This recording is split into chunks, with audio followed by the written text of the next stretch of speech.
వి gold trusted gold buyers. మీరు తాకట్టు పెట్టిన బంగారాన్ని విడిపించి ఈ రోజు ఉన్న మార్కెట్ ధరకు కొనబడును.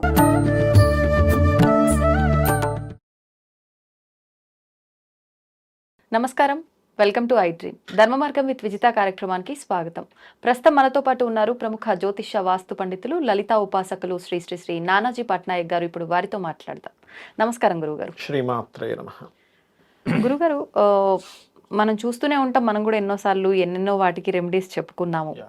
అయితే ఈ రెమెడీస్ అనేది నిజంగా నమ్మొచ్చా? ఈ పరిహారాలు చేయటం వల్ల నిజంగా మనకున్న ఇబ్బందులు తొలగిపోవడం కానివ్వండి, మనకున్న కోరికలు నెరవేరడం కానివ్వండి, జనరల్గా మనం చేసేది వీటి కోసమే. ఇవన్నీ నిజంగా తీరుతాయంటారా, నెరవేరుతాయంటారా? ఖచ్చితంగా నెరవేరుతాయి. ఎందుకంటే నా దగ్గర కొన్ని వందల ఆడియోస్ ఉన్నాయి. వాళ్ళకి నేను పలానా లలితా సహస్రనామాలు చేసుకుంటే నాకు చాలా బాగుందని, పలానా మంత్రం చదువు నాకు వివాహం అయిందని, హెల్త్ ఇష్యూస్ తగ్గాయి అని, ఇవన్నీ దానాలు కానివ్వండి, మంత్రం కానివ్వండి, ఖచ్చితంగా పనిచేస్తుంది. అందులో ఎటువంటి సందేహం లేదు. అది ఎలా అంటే దాని ధర్మం అది. అంటే మీరు భగవంతుడికి, అమ్మవారికి ఒక ధర్మం ఉంటుందండి. అదేమిటి అంటే తనని స్మరించినప్పుడు తను వచ్చి రక్షించడం తన ధర్మం. భక్త ప్రహ్లాదులో కూడా మనకి హిరణ్యకశిపుడు, ప్రహ్లాదుడు, నరసింహస్వామి యొక్క దాంట్లో కూడా ఎక్కడున్నాడంటే ఇందుకరడు అందులో లేడని అన్నిట్లో చూపిస్తుంటాడు. అంతదాకా ఎందుకు? ఇప్పుడు నాదే తీసుకుందాం, పర్సనల్గా తీసుకుంటే కనుక ఒక 1 year బ్యాక్ నుంచి నా చాట్ నేను ఎప్పుడు చూసుకుంటూ ఉంటా. సో 1 year బ్యాక్ నుంచి నేను అనుకున్నా, ఓకే నా దీని పరంగా పలానా టైం నుంచి పలానా టైం లోపల కొంచెం నాకు హెల్త్ ఇష్యూస్ రానున్నాయి అని అనుకొని కొంతమంది తెలిసిన వీళ్ళకి చెప్పుకున్నాను కూడా. అలాగే మా డాక్టర్ గారికి కూడా నాకు, నేను ఎప్పుడు వచ్చినా సరే హోమియోపతి వాడతా. అలాంటిది నేను అంటే నాకు లైట్గా షుగర్ ఉంది, ఎక్కువ లేదు, లైట్ షుగర్ ఉండేది. నేను ఏం చేశానంటే ఒక లాస్ట్ మంత్ యాక్చువల్గా మనకి మార్చ్ ఉగాది ఉంది కదా, ఉగాది ముందు రోజు కొంచెం నేను హాస్పిటలైజేషన్ అయ్యా. దానికంటే ముందు 6 months ముందు నుంచే సో అంటే మోస్ట్ డేంజరస్ టైం నడవబోతుందని నాకు తెలిసి దానికి సంబంధించి దానాలు అంటే నువ్వులు కందులు ఇచ్చుకుంటూ వెళ్తూ కొంచెం నేను రెగ్యులర్గా చేసుకునే మాకు అనుష్ఠానం అది ఉంటుంది కదా నా అమ్మవారిది, చేసుకుంటూ వెళ్తూ ఉండగా ఒక 15 days ముందు ఎందుకైనా మంచిదని నేను ఏం చేశానంటే మా డాక్టర్ గారి దగ్గరికి వెళ్ళి అడిగా. నాకు ఎందుకంటే 10-11 years నుంచి మాకు హోమియోపతి డాక్టర్ గారు బాగా పరిచయం. నేను గత వీడియోలో కూడా చెప్పాను, 1 dayలో సయాటిగా తగ్గిపోయింది నాకని. వెళ్ళి ఇట్లా నాకు హెల్త్ ఇష్యూ రావాల్సింది ఉంది, ఇట్లా రాబోతుంది, నాకు ఏదైనా ఇవ్వండి అని అడిగా. అడిగితే ఆయన బాగానే ఉన్నారు కదా, మీకేంటి, మీకు హెల్త్ ఇష్యూ ఏంటి అన్నాడు. లేదండి నేను జాతకం మీకు తెలుసు కదా, నేను ఆస్ట్రాలజర్ని. అంటే మరి ఎట్లా ఇప్పుడు నీకు ఎట్లా ఇవ్వాలి, ఏ మెడిసిన్ ఇవ్వాలంటే షుగర్ ఏమైనా హై అవుద్దేమో అన్న. అట్లా కాదు, అట్లా ఇవ్వరు, మీరు టెస్ట్ చేయించుకోండి, టెస్ట్ చేయించుకొని రిపోర్ట్ తీసుకొస్తే నేను చేస్తాను అన్నాడు. సరే ఇప్పుడు సరే చేయించుకుందామంటే ఆయన ఏమన్నాడంటే, ఎందుకు మనకు ఒక ఆయన ఉన్నాడు, ఇంటికి వచ్చి చేసి వెళ్తాడు మీకు అన్ని టెస్టులు అనగానే సరే డన్ అని ఆయన పిలిపించి చక్కగా ఆయన ఇంటికి పొద్దున్నే వచ్చేసి ఫాస్టింగ్ ముందు బ్లడ్ శాంపిల్స్ ఒక 3 blood శాంపిల్స్ అన్ని శాంపిల్స్ తీసుకొని వెళ్ళిపోయి 1 day తర్వాత ఇచ్చాడు ఆయన. అందులో కొంచెం షుగర్ పెరిగింది కూడా చూపిస్తే ఆయన అరే కొలెస్ట్రాల్ పెరిగింది, షుగర్ పెరిగింది అని వెంటనే టాబ్లెట్స్ అవి ఇచ్చాడు ఆయన హోమియోపతి. 1-2 days వేసుకొని చూడండి ఎట్లా ఉంటుంది. అంటే మనం ఏదైనా ఒకటి అనుభవించాలన్నప్పుడు 2 days వేసుకున్న తర్వాత బిజీలో పడి ఆపేశా. సరిగ్గా మనము 29వ లాస్ట్ మంత్ 29వ తేదీ నాకు కొంచెం ఇబ్బంది పడ్డాను, హాస్పిటలైజేషన్ అయ్యా. దానికంటే ఒక 2 రోజుల ముందు గురువారం నాడు మనం షూట్ చేసుకున్నాం ఇక్కడ.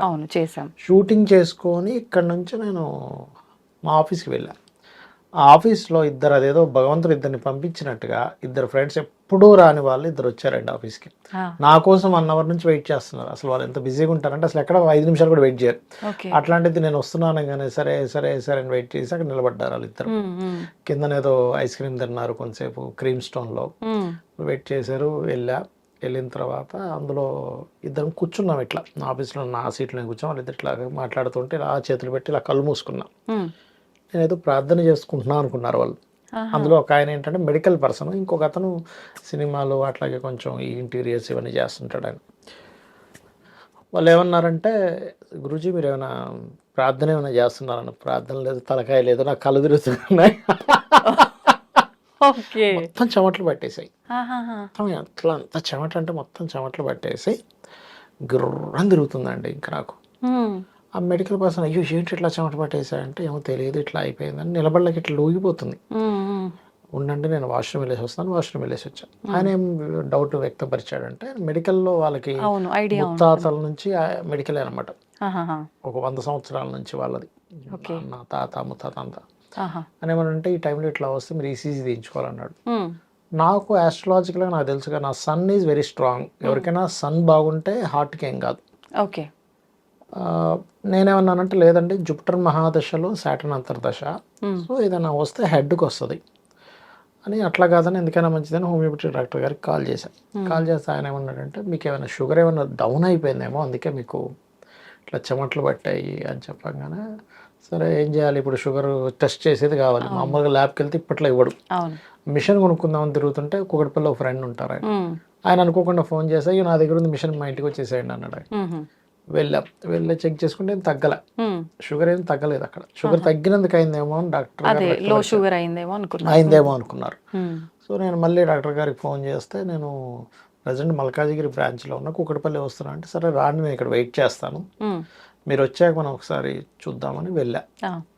వెళ్ళాక ఆయన అప్పుడు మళ్ళీ బాగానే ఉన్నా. హ్మ్. ఆయన్ని చెక్ చేశారు, కొన్ని టాబ్లెట్స్ ఇచ్చి వేసుకోండి అని. హ్మ్. నా పక్కన ఇద్దరు వచ్చారని చెప్పాను కదా. అవును. ఆ మెడికల్ పర్సన్ ఏంటంటే లేదు మీరు ఖచ్చితంగా ఈసీజీ తీయించుకోవాల్సిందే అంటే సరే మీ ఇదేందుకు నేను కాదన్నాను. పోయి ఈసీజీ తీయించుకుని ఏమీ లేదు అందులో. హ్మ్. అప్పటికి ఈసీజీ రూమ్లోకి ఎంటర్ అయ్యేటప్పుడు కూడా నేను వాళ్ళని అడిగా, నాకు ఎంఆర్ఐ అనే విషయం నాకు తెలియదు, హుహుహు. తలకేదైనా చేయండి అనేవాడిని. ఓకే. అంటే లేదండి ఈసీజీది ఇక్కడ తలకి చేసేది ఏం లేదన్నారు వాళ్ళు. ఈసీజీ తీయించుకుని ఇట్లా కిందకు వచ్చానండి. ఫస్ట్ ఫ్లోర్లో చేశారు, కిందకి ఇట్లా రాగానే ఇట్లా కూర్చొని ఇట్లా పడిపోతున్నాను. ఆ! పడిపోతూ వామిటింగ్స్ అయ్యాయి.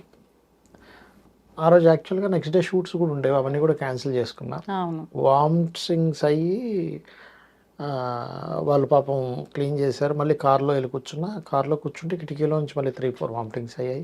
హ్మ్. ఫ్రెండ్ ఇంటికి వెళ్ళాము. ఫ్రెండ్ ఇంటికి వెళ్ళి అక్కడ ఆయన ఏం చేశారంటే మీరు నిన్న ఏమైనా ఫుడ్ ఏదైనా ఆ! ఇదైందేమో అని ఆయన ఒక 2 ఇంజెక్షన్స్ ఇచ్చాడు మెడికల్ పర్సన్. ఓకే. ఓకే. మళ్ళీ డాక్టర్ గారికి ఫోన్ చేసి ఇట్లా అయిందంటే మీకు ఇచ్చాను కదా పిల్స్ అవి వేసుకోండి తగ్గిపోతుంది, 5 పిల్స్ వేసుకోండి అన్న. నిజంగానే అసలు గురువారం అది జరిగింది, శుక్రవారం క్లియర్ నాకు అసలు హ్మ్. ఏం ప్రాబ్లం లేదు. కానీ నాకు ఆస్ట్రాలజికల్గా నాకు తెలుసు కదా కాంబినేషన్స్ ఏదో ఉంది సంథింగ్. మళ్ళీ వెళ్ళి దానాలు ఇచ్చుకున్నా. హ్మ్. ఆ రోజున. ఆ రెమెడీస్ అమ్మవారి మంత్రమే నన్ను కాపాడిందండి. యాక్చువల్గా అయితే అసలు చాలా డేంజర్ స్థితికి వెళ్ళవలసింది. శుక్రవారం అది అయిపోయిన తర్వాత సాటర్డే రోజు మార్నింగ్ ఇంట్లో ఇలా కూర్చొని ఉండగానే నాకు మొత్తం ఇట్లా తిరిగిపోతుంది. ఏంటి ఇట్లా అవుతుంది అనుకొని సరే స్నానం చేద్దామని వెళ్తుంటే ఇట్లా తిరిగిపోయి పడిపోతున్నట్టు అయిపోతూ, హ్మ్. ఇంట్లో మాది పెద్ద ఫ్యామిలీ కొంచెం, మా బ్రదర్కి అది చెప్పా, ఓకే. అరే ఇట్లా అవుతుందంటే అయితే హాస్పిటల్కి వెళ్దాంలే ఏం కంగారు ఏం లేదని హ్మ్. స్నానం చేసుకొని ఫ్రెష్ అప్ అయ్యి పూజ చేసుకొని బయలుదేరా. ఈ టైంలో పూజ చేసుకోవడం ఏంటంటే లేదు అదే లేదు కదా! అంటే నా నమ్మకం ఏంటంటే మనము ప్రాక్టికల్గా ఎన్ని ఆలోచించినా కూడా ఆ! అల్టిమేట్ ఈజ్ గాడ్, అమ్మవారి. ఆవిడ కనుసైగలు లేనిది ఏది జరగదని నా ఉద్దేశం. అమ్మవారి చక్కగా పూజ చేసుకున్నాను, పంచోపచార పూజ అన్నీ చేసేసుకొని జపం అన్నీ చేసుకొని అప్పుడు ఫటాఫట్ మా వాళ్ళు మా ఇంటి దగ్గరలోనే ఒక హాస్పిటల్ ఉంటుంది, అక్కడికి వెళ్ళి జాయిన్ చేసుకున్నారు. హ్మ్. అక్కడికి వెళ్ళాక మీకేమైనా అంటే మీ ఫ్యామిలీలో ఎవరికైనా ఇది ఉందా అది ఉందా అని అడిగారు. లేదండి అన్నాను. మొత్తం మీద వాళ్ళు చెకప్ చేసి ఐసీయూలో పడేశారు తీసుకెళ్ళి. ఏమైందంటే ఈ నర్వ్స్ ఉంటాయి కదా, ఆ! నర్వ్స్లో క్లాట్స్ ఏర్పడ్డాయి సడన్గా. బీపీ షుగర్ సడన్ హై అయిపోయాయి. ఓకే. ఓకే. క్లాట్స్ ఏర్పడి సిగ్నల్స్ పోయాయి ఈ రెండిటివి. హ్మ్. ఎప్పుడైతే సిగ్నల్స్ పోయిందో ఇప్పుడు చాలా బాగుంది చెప్పాలంటే. ఆ! పోయింది అది, నా మాట వినట్లేదు ఇంకా, దాని ఇష్టం వచ్చినట్టు పడిపోతున్నాయి అవి. అంటే మీరు వెళ్ళే దారిలోనేనా ఇలా హాస్పిటల్‌కి ఇంట్లో ఉన్నప్పుడే, ఇంట్లో ఇంకా నేను ఉన్నప్పుడే? ఇంకా పూజ చేసుకోకముందే టైంలో. ఓహ్! అయితే ఏంటంటే నా నమ్మకం ఏంటంటే అమ్మవారిని కనుక ప్రార్థిస్తే 100% అమ్మవారు ఏదో నమ్మకంతో ప్రార్థించాలి. అవును. అవును. మొత్తం మీద హాస్పిటల్లో జాయిన్ చేశారు. హ్మ్. నాకు ఈ చెయ్యి కాలంటే కొంత ఇబ్బందిగా, అంతా బాగానే ఉంది కదా, చాలామంది నన్ను గుర్తుపడతారు కదా. ఐసీయూలో ఉండి కూడా జాతకాలు చెప్పారండి యాక్చువల్గా అక్కడ. ఐసీయూలో ఉండే నర్సుకి వాళ్ళకి కూడా జాతకం గుర్తుపట్టారు. మీరు నానాజీ పట్నం అయిపోయారు కదా, మీరు ఆస్ట్రాలజీ చెప్తారు కదా అంటే ఆ! అప్పటికప్పుడు నాకు ఫోన్ అలౌ చేయరు కదా, వాళ్ళ ఫోన్ తీసుకుని వాళ్ళ ఫోన్లోనే నేను యాప్ వేసి ఓహ్! చెప్పా. అట్లా రూమ్ మార్చాక కూడా చెప్పాను, ఎంఆర్ఐ తీశారు, సమ్ క్లాట్స్ ఏర్పడ్డాయండి, నో నీడ్ టు వరీ, మనం కరిగించేసేవచ్చు అది ఇది అన్నారు. ఫైన్. మొత్తం మీద డాక్టర్ గారు చెప్పడం ఏంటంటే అప్పుడు 1 month వరకు మీరు నడవలేరు అని చెప్పారు. కానీ నాకు బలమైన నమ్మకం ఏంటంటే నేను నడవగలను, 1 weekలో నడుస్తానండి అన్న. అట్లాగే 3 daysలో నార్మల్ అయిపోయింది. ఓకే, 2 హ్యాండ్ కాలు 2 ఫ్రీ అయిపోయినాయి. ఫ్రీ అయిపోయి నడవడం అంత స్టార్ట్ అయింది. కాకపోతే కొంచెం వీక్నెస్ ఉండేది, అందుకే 1 month నుంచి ఎటువంటి షూటింగ్స్ పెట్టుకోలేదు యాక్చువల్గా. మనం అవును ఏ ఛానల్కి ఇవ్వలే 1 month నుంచి షూట్స్ ఏమి ఇవ్వలే. అసలు మీరు ఇందాక అన్నట్టుగా గురువారం రోజు మనం షూట్ చేసిన మాట వాస్తవం. నెక్స్ట్ డే మళ్ళీ మనం షూట్ అనుకున్నాము. నేను మీరంతా యాక్టివ్ గా ఉన్నారు, అసలు ఈయన నాతో జోక్ చేస్తున్నారు అని అనుకున్నా నేను. అవును, నేను మీకు ఆ రోజు ఏమన్నా హాస్పిటల్లో ఉన్నానండి, రేపు షూట్ అయ్యేటట్లేదని చెప్తుంటే మీరు జోక్ అనుకుంటున్నారు. నేను జోక్ అనే అనుకున్నా. అంటే నేను మీకు ఇదంతా ఎందుకు చెప్పానంటే అమ్మ, యాక్చువల్గా ఒక మనిషి మరణిస్తాడన్నంత ప్రాబ్లమాటిక్గా గ్రహస్థితులు వచ్చినా కూడా ఖచ్చితంగా మనం కనుక లేదు అమ్మవారిని రక్షిస్తుంది అనేటువంటి భావనతో ఏ ప్లానెట్స్కి మనం దానాలు ఇవ్వాలో ఇచ్చుకొని అమ్మవారి మంత్రాన్ని బలంగా కనుక మనం చేయగలిగితే తను రక్షించుకుంటుంది. ఇప్పుడు ఒక తల్లి ఉంది, అమ్మ అంటే తల్లి అంత ఖచ్చితంగా ఎట్లా వస్తుందమ్మా? ఏడుస్తున్న పిల్లవాడి దగ్గరికి ఎట్లా వస్తుందో పరిగెత్తుకుంటూ 100% జగన్మాత 100% వస్తుంది. అంటే నేను ఒకటే చెప్తాను, అందుకే చాలామంది జాతకాలు పట్టుకొని వచ్చేవండి మాకు దశ బాగాలేదన్నారు అదని. ఒకటే చెప్తాను, అయ్యా ఇవన్నీ కాదు, మీరు మీ పని మీరు ధర్మంగా చేస్తూ అమ్మవారు నామం చేసుకోండి చాలు, ఏదో అయిపోద్దని భయపడకండి. అంటే నేనేమనుకునేవాడిని అంటే ఇంతమందికి మనం రెమెడీస్ చెప్తుంటాం, మనం ఎందుకు పాటించకూడదు, పాటించి మనం ఎందుకు సక్సెస్? అదే ఇది ఒక నేను యాక్చువల్గా నేను ఒక కేస్ స్టడీగా తీసుకున్నా, నా పర్సనల్ ఇది కూడా. ఎందుకంటే 10 years బ్యాక్ కూడా నాకు జరిగింది. అప్పుడు కూడా ఇంట్లో చెప్పాను యాక్చువల్గా. అప్పుడు సయాటికా వచ్చింది నాకు. సయాటికాని ఇక్కడ నరువు పెట్టేస్తుంది. అది ఎందుకు వచ్చిందంటే అప్పుడు కూడా భలే మిరాకిల్ అండి అది. ఎట్లా అంటే ఒక యుఎస్లో ఉండే స్టూడెంట్ అది నేర్చుకునేవారు. కిందకి ఇలా కుర్చీ ఒకటి ఉండేది, అంటే ఈ పార్ట్ కిందకి వెళ్ళిపోయి ఇట్లా ఉంటుంది. అలా ఒక 2 months చెప్పేసరికి అది నర్వ్ పట్టేసి ఒక 1-2 months ఇంక మంచం మీద ఇట్లా పడుకొని ఇట్లా టేబుల్ పెట్టుకొని ఇట్లాగే జాతకాలు చూసేవాడిని. ఆ స్టేజ్ లో కూడా మీరు పని వదల్లే. అంటే అది ఎంజాయ్ చేస్తాను యాక్చువల్గా. నేను ఏంటంటే ఆస్ట్రాలజీని ఎంజాయ్ చేస్తాను, అందుకని నాకు అది పనిగా అనిపించదు, ఒక పార్ట్ ఆఫ్ ఎంజాయ్ లా ఉంటుంది నాకు. అయితే ఆ టైంలో కూడా నేను ఒకరోజు ఇట్లాగే ఏమిటమ్మా ఇది ఈ మంచం మీద పడిపోవడం ఏమిటి, అయితే అప్పుడు కూడా మా మిస్సెస్కి 6 months ముందు చెప్పా ఇట్లా వస్తుంది, నువ్వు డోంట్ వరీ, ఏం టెన్షన్ పడకు అని. ఆవిడేమో ఏంటి కొత్త ఇంటికి మనం ఇల్లు ప్రభావం ఏమంటే, ఇల్లు కాదేం కాదు, రాహులో కేతు నడుస్తున్నాడు. అయితే మీకు ఒక విషయం చెప్తా చూడండి, అంటే అమ్మవారి మిరాకిల్ ఎట్లా ఉంటుంది చూడండి. ఆ రోజు ఇట్లా పడుకొని మా మదర్ అప్పటికి లేరండి, మా మదర్ని అమ్మవారిని ఇద్దరిని తలుచుకొని మా ఇంట్లో ఒకతను, నా ఫ్రెండ్ ఒకతను ముస్లిం అతనే మా ఇంటికి అప్పుడు వచ్చి వెళ్ళేవాడు. ఆయన ఆలీ ఆయన పేరు. ఇద్దరం కలిసి అలీ గారు, ఆయన ఓంకారాన్ని మార్చుకున్నాడు ఆయన పేరు. అలీ గారు మనం ఇద్దరం ఒకసారి ఇలాగే అమ్మ గురించి అనుకున్నాను కదా, ఒకసారి స్వయం పాకం ఇచ్చేసి వద్దాం, నాకు ఎందుకు అనిపించింది అని అంతే నొప్పితో చిన్నగా మెట్లు దిగి మీరు వెనకాతలు కూర్చొని నేను బైక్ మీద వెళ్దామని బైక్ తీసుకొని వెళ్తే శివాలయంలో ఎవరు లేరు. ఇట్లా తిప్పుకొని మెయిన్ రోడ్ మీదకి అక్కడ కొంతమంది బ్రాహ్మణులు కూర్చుంటారు, వాళ్ళకి ఇద్దాం వెళ్తే వాళ్ళు ఎవరు లేరు, పెట్రోల్ అయిపోయింది బండిది. అంటే భగవంతుడు మిరాకిల్ ఇక్కడ నేను మీకు చెప్తా చూడండి. అయిపోయాక ఆయనకి నేనేం చేశానంటే ఇవ్వండి ఒక లీటర్ బాటిల్ దొరికింది, మీరు పెట్రోల్ కొట్టించుకోండి అంటే ఇక్కడ కూర్చుంటే ఎవరైనా వస్తే నేను ఇచ్చేస్తా అన్న. ఆయన ఇలా వెళ్ళగానే ఒక బ్రాహ్మణుడు వచ్చి ఆయనకి ఇచ్చేసాను. అక్కడ ఒక రాయి ఉంటే కూర్చున్నాను, ఎదురుగా హోమియోపతి హాస్పిటల్. అప్పుడే ఇట్లా షట్టర్ తెరిచారు. అంతకుముందు నాకు ఒక క్లయింట్ జ్యోతి ప్రకాష్ అని ఆయన చెప్తా ఉండేవాడు మాటిమాటికి, సార్ మీరు హోమియోపతి వాడచ్చు కదా అని. భృగునందనాడి అనేటువంటిది ఇంట్లో ఒక సూత్రం ఉంది, ఏంటంటే మూన్ స్టార్స్లో వీనస్ ఉన్నా, వీనస్ స్టార్లో మూన్ ఉన్నా, మూన్ అండ్ వీనస్ ఆస్పెక్ట్స్ ఉన్నా వాళ్ళకి ఖచ్చితంగా హోమియోపతి బాగా పనిచేస్తుంది. అది నాకు గుర్తుకొచ్చింది అప్పుడు. గుర్తుకొచ్చి లోపలికి వెళ్తే అప్పుడే డాక్టర్ గారు వస్తారు, కూర్చోండి అన్నారు. ఆయన అడిగాడు, ఆయన లాట్ ఆఫ్ క్వశ్చన్స్ వేశారు. మీరు ఏం తింటారు, మీరు ఎట్లా ఉంటారు, కోపం వస్తే ఏం చేస్తారు, చలేస్తే ఏం చేస్తారు, కోపం వస్తే వెంటనే ప్రదర్శిస్తారా లేకపోతే చెప్పరా, ఇన్వర్టెడ్గా ఉంటారా ఎక్స్ట్రావర్ట్గా ఉంటారా అన్నీ అడుగుతుంటే ఏంది ఇట్లా అడుగుతున్నాడు, దీనికి ఏమైనా మెర్క్యూరీ కేతు కాంబినేషన్ ఉందా అని అడిగితే ఎందుకు అట్లా అడుగుతున్నాడు, నేను ఆస్ట్రాలజీ చూసారన్నా. అయితే చెప్తా వినండి. అది అయిపోయిన తర్వాత ఆయన 2 drops వేసాడండి, నెక్స్ట్ డే తగ్గిపోయింది. అంతకుముందు నేను 1 month ఆయుర్వేదం వాడా, మసాజ్ రిలేటెడ్, 1 month వాడితే తగ్గల. అలోపతికి వెళ్ళి ఏమంటే నాకు ఇట్లా ఉందంటే అది తగ్గదు, అది 4-5 years వరకు తగ్గదు అన్నారు. పెయిన్ కిల్లర్స్ వాడాల్సిందే అన్నారు. ఓకే. లేదంటే ఆపరేషన్ చేయొచ్చు అన్నారు. అమ్మో ఆపరేషన్ ఎవడు చేయించుకుంటాడు బాబా. ఇది 1 day తగ్గింది నాకు హోమియోపతి. నిజంగా మిరాకిలే ఇది. 2 drops వేయగానే నయం అయిపోయింది అంటే. అంటే నేనేం నమ్ముతానంటానండి, అక్కడికి కరెక్ట్గా రాగానే పెట్రోల్ ఎందుకు అవ్వాలి? అక్కడ పెట్రోల్ అవ్వకపోతే ఇంటికి వెళ్ళిపోయేవాడిని. సరే పెట్రోల్ అయిపోయింది, అక్కడ శివాలయం తెరిచున్నా నేను శివాలయంలో ఇచ్చేసి ఇంటికి వెళ్ళిపోయేవాడిని. అవును. ఆ శివాలయం తెరిచి ఉండకుండా ఉండడానికి అమ్మవారు ఎలా తీసుకెళ్ళింది అనిపిస్తుంది నాకు. ఓకే. ఓకే. అక్కడికి వెళ్ళాక బ్రాహ్మణులు ఉన్నా ఇచ్చేసి వెళ్ళిపోయేవాడిని. కరెక్టే కదా. బ్రాహ్మణ్స్ లేకపోవడం వల్ల అక్కడ ఆగా, పెట్రోల్ అయిపోవడం వల్ల అక్కడ ఆగా. ఆ రాయి దగ్గర ఎందుకు నేను కూర్చోవాలి, ఎదురుగా షట్టర్ ఎందుకు తెరవాలి? ఉండాలి. అవును. అక్కడ కాకుండా ఇంకో దగ్గర కూర్చున్నా నాకు అసలు అది కనబడేది కాదు. అంతే. అక్కడ అదే ఏరియాలో చాలా సంవత్సరాల నుంచి ఉంటున్నాం కానీ అక్కడ హోమియోపతి హాస్పిటల్ ఉందని నాకు తెలియని కూడా తెలియదు. అంతకుముందు వరకు నాకు హోమియోపతి మీద నమ్మకం కూడా లేదు, కనీసం నమ్మకం లేదండి నాకు. ఏంటంటే ఏదో అందరూ వాడుతుంటారు పిచ్చిగా, అదేదో అసలు మెడిసిన్ ఉండదు ఏముండదు అనే ఒక నెగిటివ్ ఫీలింగ్ ఉండేది నిజం చెప్పాలంటే. ఆయన మెడిసిన్ వేసేటప్పుడు కూడా ఏదోలే ఇంకా ఏదో వచ్చాము, ఏదో కాంబినేషన్స్ అంటారు కదా చూద్దామనే ట్రయల్తో వెళ్ళాను. నెక్స్ట్ డే నేను ఇట్లా మంచం యాక్చువల్గా ఏంటంటే సయాటికా ఉంటే ఎర్లీ మార్నింగ్ 15 minutes మనకి కూర్చోవడానికి అవ్వదండి, ఆగేస్తుంటుంది కాలు.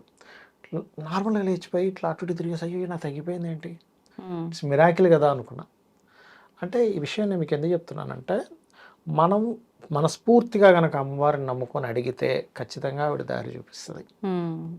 Now I'm okay. మొత్తానికి ఆరోగ్యంగా ఉన్నారు ఇప్పుడు. మళ్ళీ బ్యాక్ టు వర్క్ మా అందరి దగ్గరికి వస్తున్నారు. సంతోషం. ఇన్ని రోజులు కొంచెం హెల్త్ ఇష్యూ ఉన్నా ఎక్కడ క్లయింట్లకి ఎక్కడ ఆపలేదమ్మా, ఎందుకంటే మైండ్ అంతా బాగానే ఉన్నాయి, చెయ్యి కాలే కొంచెం తిమ్మిరెక్కినట్టు ఇబ్బంది పడింది. క్లయింట్లను అయితే ఎక్కడ ఆపలే, ఇబ్బంది పెట్టలే, కానీ మా దగ్గరికి రాకుండా ఆగిపోయారు. పర్వాలేదులేండి, ఆరోగ్య రీత్యానే కాబట్టి తెలిసిన వాళ్ళు అడగడం అదే అదే పర్లేదులే అంటే పడుకొని చెప్పేవాడిని చాలా విషయాలు. కొంచెం కుర్చీలు వెనక్కి ఇలా ఉండి అట్లా డైరెక్ట్ కలుస్తానంటే ఇప్పుడు కొంచెం కష్టంగా ఉంది, డైరెక్ట్గా ఏమంతా ఫోన్లో చెప్పేస్తానని అట్లా. అంటే నేను ఈ విషయం ఎందుకు చెప్తున్నానంటే, ప్రేక్షకులకు చెప్పేది ఒకటే, మీకు అనారోగ్యం ఉందనా, ఫైనాన్షియల్ ప్రాబ్లం ఉందా అని ఎన్నున్నా కూడా మనం ఎంత బలంగా నమ్మాము అమ్మవారిని ఈజ్ మోస్ట్ ఇంపార్టెంట్. మనం ఒక జపం చేసేటప్పుడు అమ్మవారి నామాన్ని పలుకుతున్నాము, ఆ నామమే అమ్మవారు అనే భావంతో చేయాలి. ఒక పూజ చేసేటప్పుడు అక్కడ అమ్మవారు ఉన్నారనే భావంతో చేయాలి. 100% తీరుతుంది. ఎక్కడైతే మనం నమ్మకం 99.9 దగ్గర ఎక్కడ ఆగిపోతుందో అది కనెక్ట్ అవ్వదు. ఇప్పుడు పరుగు పందెం పరిగెట్టేవాడు కూడా ఆ లాస్ట్ సెకండ్ వెనక్కున్నప్పుడు ఇది ఓడిపోతాడు. అవును, అంతే. గెలుపు ఓటములు ఆ ఒక్క క్షణంలోనే జరిగిపోతుంది, సెకండ్స్ లో జరిగిపోతున్నట్టుగా 99.9% దగ్గర అయిపోతాడు మనిషి. ఇప్పుడు మీరు చెప్పినట్టుగా చూస్తే అంటే మీరు నామం చేసుకోవడము, అమ్మవారి ఉపాసకులు కాబట్టి దానాలు, ఇప్పుడు ప్రతి ఒక్కరికి ఇలా జరుగుతుంది అనుకోవచ్చా? అంటే చాలా మంది ఇక్కడ ఇది పెట్టండి అక్కడ అది చేయండి ఇలాంటి రెమెడీస్ ఎక్కువగా చేస్తుంటారు కదా, అటువంటివి నమ్మొచ్చు అంటారా? లేదంటే ఇలా అమ్మవారిని పట్టుకోవడము, లేదంటే ఏదైనా స్వామి వారిని పట్టుకొని నామం చేయడము ఇలా చేయొచ్చు అంటారా? ఏం లేదు, ఇక్కడ ఏంటంటే అల్టిమేట్ ఈజ్ అమ్మవారు కావచ్చు, ఈశ్వరుడు కావచ్చు, విష్ణువు కావచ్చు, అల్టిమేట్ ఎవరు అసలు. అవును. మీరు నేను మీకు ఒక విషయం చెప్తా. మహాభారతంలో కృష్ణుడు ఒకవైపు, సైన్యం ఒకవైపు ఉంటూ నీకేం కావాలంటే అర్జునుడు కోరుకుంది ఏంటి? కృష్ణుని కోరుకున్నాడు, నాకు సైన్యం వద్దాను, ముందు చాలు, నువ్వు ఆయుధం పట్టకపోయినా నువ్వు ఉన్న వైపు గెలుపు ఉంటుంది, అంతే కదా. అంతే. అలాగే మీరు ద్రౌపది వస్త్రాభరణ సంబంధించిన దాంట్లో కూడా ఆమె ప్రయత్నం చేసి నేను ప్రయత్నం చేస్తున్నా అన్నంతసేపు కూడా కృష్ణుడు రాలే. ఎప్పుడైతే నేను ప్రయత్నం చేసేది ఏంటి, కాపాడేది ఆయన కదా అనుకున్నప్పుడు అప్పుడు కృష్ణుడు వచ్చాడు. అంటే మనం ప్రయత్నం చేస్తున్నా కూడా, మనం ఏదైనా చేస్తున్నా సరే, అందుకే మనకి మన భగవద్గీత వీటిలో ఏం చెప్తారంటే, నీ ప్రయత్నం కాదు నువ్వు చేయిస్తున్నాడు, నువ్వు ఒక నిమిత్తం అంతే అనే భావనతో మీరు ఎప్పుడైతే చేశారో ఖచ్చితంగా రిజల్ట్ ఉంటుంది. సంతోషం అండి, నిజంగా మంచి ఉదాహరణ ఇది ప్రతి ఒక్కరికి. అంటే మూఢనమ్మకం అని కొట్టి పారేసే వాళ్ళకు కూడా ఒక మంచి ఉదాహరణ ఇది నిజంగా. ధన్యవాదాలండి. శ్రీమాత్రే నమః. తవ్వండి, తవ్వుతున్న శివలింగం సరే దాన్ని అట్లా కప్పేసేయండి, చూపించదండి. కృష్ణ ఇస్ దేర్, మూర్తి పూజ కాదు, సాక్షాత్ బ్రజేంద్ర నందన భగవాన్ ఉన్నారు మూర్తిలో. ఏమీ ఆశించకుండా ఆరాధించే వాళ్ళు కూడా ఉన్నారా ప్రభుజీ? నిజమైన భక్తి అంటే మనకు తెలియదు కాబట్టి